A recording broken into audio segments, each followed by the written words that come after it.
Hey guys, it is Monday here in West Virginia, and it's time for us to do our Mopar Monday. That's why we are here in front of Mr. Norm's Grand Spalding Dodge. This is my favorite diorama. We don't use it very often in videos, but occasionally I do like to shoot one from in front of it if I can. It's just in an awkward place in our hobby playroom. My son and I share a room for my hobbies and also for like his video games and things like that. So we're both sharing it. So I have like two separate corners, and this one is one of my corners. But excuse me, it's hard to get to over here sometimes.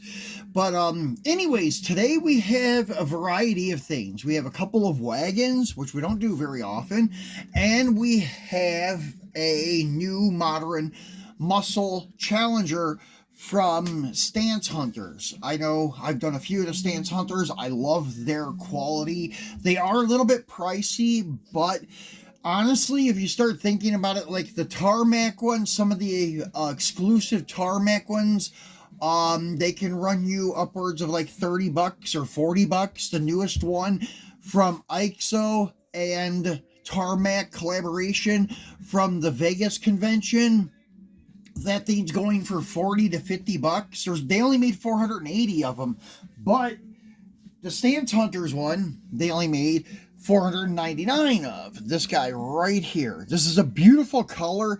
They had a Christmas edition one that had a lift-off roof rack, and it had a Christmas tree on it.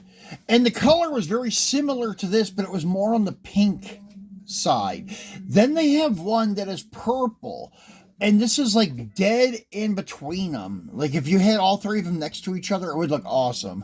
Like the pink one, then this medium, like lavender pink, and then the purple. That would be really cool next to each other. One thing I've noticed with all of mine that I've been getting, they all have red interior. I don't know if every single color that they make has a red gut, but the three that I have do. And they all have sunroofs. That's just the way the casting is tooled. They do have different hoods, though. They have one with the big one hood scoop with like the ram air scoop that comes on the Demon. And then they have the twin snorkel like scoops. And then they have some models that have a black hood. And then they have the exact same color with the colored hood. So they do have some variety and such. They all come with the same style SRT wheel, that split 5-spoke looking wheel. And they're all highly detailed like this. They're amazing with the details on them. If you haven't seen these up close, like some still photos of them, check out my IG, same name, Ron's Muscle Car Garage. Ron's Muscle Car Diecast. I don't know why I keep wanting to call my channel the Garage, but I've done that a couple times over the past week or so. But these things are beautiful. They are unbelievable how nicely detailed they are for a 1/64th. Now, if you order them from... I'm trying to get the hood to pop open. Let me get it off camera and try to get it for you guys. If you guys order them off of eBay, sometimes they can be pricey for the more vibrant colors. Like the black ones, white ones, and Destroyer gray ones. You can get those for around 30 bucks. But the more vibrant colors can run about 40 or 45. But that's on eBay. If you check out AliExpress, you can get the vibrant colored ones for around 20 bucks plus like $6 or $7 shipping. I think this one cost me a little less than 30 shipped to the door from China. And that's the only place you're going to find these, is buying from a vendor in China. Unless someone, such as myself, sells one that they no longer want for their collection. I'm going to probably sell my Destroyer gray one. I don't know. I like the color, but I'm not a huge fan of it. So I may be letting that one go to someone else. And I will be buying more high impact colors and such. There's a bright orange one that I would like to have, not like the candy orange colored one we did last time, but there is a regular like Hemi orange or Tor red color, whatever you want to call it, but it looks really good. So there he is. There's under the hood. You can see how beautifully done it is under the hood. I mean, this definitely does beat the Auto World one, but the Auto World one is also only like $7 or $8, and they have a beautiful detail under the hood of theirs for the money that they charge. I just wish they would have put mirrors on theirs. The new one from Greenlight coming up in a month or two has mirrors on it. I'm anxious to see it and buy every one that they release at first. There's a police highway patrol one coming up. There's a blue one and a purple one coming too. So those I'm definitely going to be getting and unboxing on our channel when they become available. So now next are a couple of common cars from a few years back. This is from the Estate Wagons Series 7. I got the two Plymouth ones that look like muscle cars. Though 70 is kind of modeled after a Roadrunner, and the 68 is modeled after a GTX, which is really cool. And I really dig this casting. I have the Brady's wagon that I will swap and put the black steel rims on it from M2, and it looks much, much better than having those big, thick wheels with the large diameter hubcaps. It just looked ridiculous, but now it looks much better since I put the black steel rims on it. So anyways, this is the GTX one, 1968 Plymouth GTX. Let's go ahead and get him out of the package and take a look at him. This series, I'll show you what was in the series itself though. It was probably the best series in my opinion. It had the 1955 Chevy Nomad, but it was a Holly like experimental vehicle or race vehicle. It looks pretty good. It had Kragers on it, I think. And then there's the 68 Plymouth Satellite, which is a Roadrunner clone. GTX clone, sorry. And the 70 Plymouth Satellite, which is the Roadrunner clone.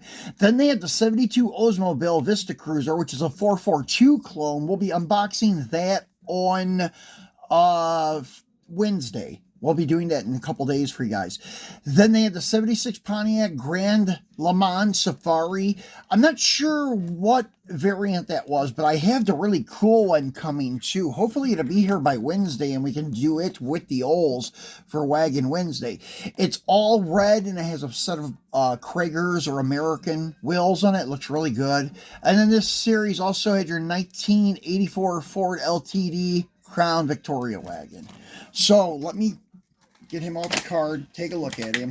They're both from the same series, so I won't go over the back of the card on the other one because it says the same stuff. But here you go. There is this beautiful Plymouth GTX clone wagon, tribute wagon, I guess I would call it, with the GTX striping on the bottom, the GTX quarter emblem on the bottom of the rear door. And it has the Magnum 500 style wheels with red line tires. These do not have opening hoods, but that's fine with me. The parts line up or the gaps look better when they're not. Nice detailed front end and bumper.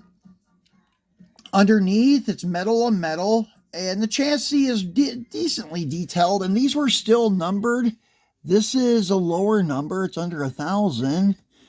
If I get it to focus in, yeah, there we go, 721.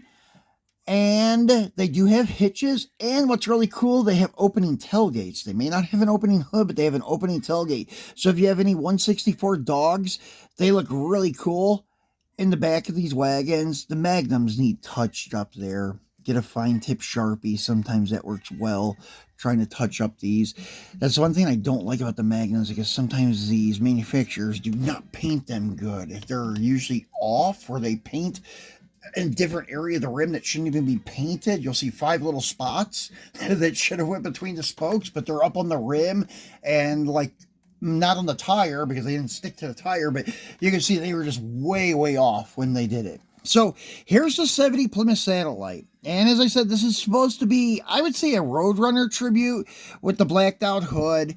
Although in 70, I don't recall a Roadrunner or GTX having a blacked out hood. It could have been an option.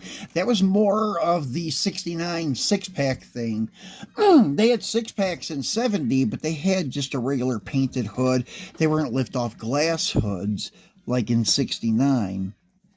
But anyways, this has got the American Torque Thrust style wheels with the gray spoke center, the polished rim, and the polished center and gray spokes, which looks really cool. and such. So let's get him out and take a look at him. The 70 is probably, I don't know, I like all of the B-bodies, like the 2nd gen satellites and the 3rd gen, like the Charger B-body, but the Plymouth B-bodies from 71, 72, I love them. But the 70s was on their own. They were a little bit smaller than the 68 and 9. They were a little bit more boxy. I just loved the way they looked. I loved how they had that louver on the side. That's the one thing I wish I would have done to this, is put a louver on the bottom of the door. I know it would have looked kind of odd, but it would have looked cool too, because that's what the 70s had. The Roadrunners. And the grill, they did a great job detailing the grill. They painted the hood pins. They're a little bit big looking, but it's okay. And the marker lights and the bumper, they look like fog lights.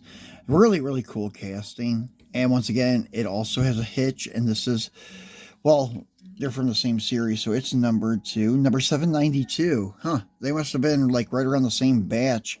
And you got your opening tailgate again. Beautiful car. Really glad to have these. I'm going to start picking up a couple of odd and end wagons here and there. Basically, you guys kind of knew this was a given. They're Mopar wagons, so I collect all Mopars. But I will be picking up an occasional GM wagon that I find pretty cool, because I collected the Kingswood Estate wagons. So basically, I've got all of them except for the black counterpart to the lead sled, and I'm not paying 50 or 60 bucks for that car. It just don't appeal to me that much to pay that kind of price for it. So I'll just get the new 70s that they release, and occasional like Oldsmobile or Pontiac or Buick wagon. So then we will have more wagons for doing Wagon Wednesdays every now and then. So guys, that's it for our Mopar Monday. I hope you enjoyed it. As I mentioned, we'll be back on Wednesday to crack open the other one from the Estate Wagon Series 7, the W30442 Clone Vista Cruiser. Looks really cool. And then at the Pontiac Safaris here, we'll crack him open too. So thanks for watching, guys, and we'll talk to you on Wednesday.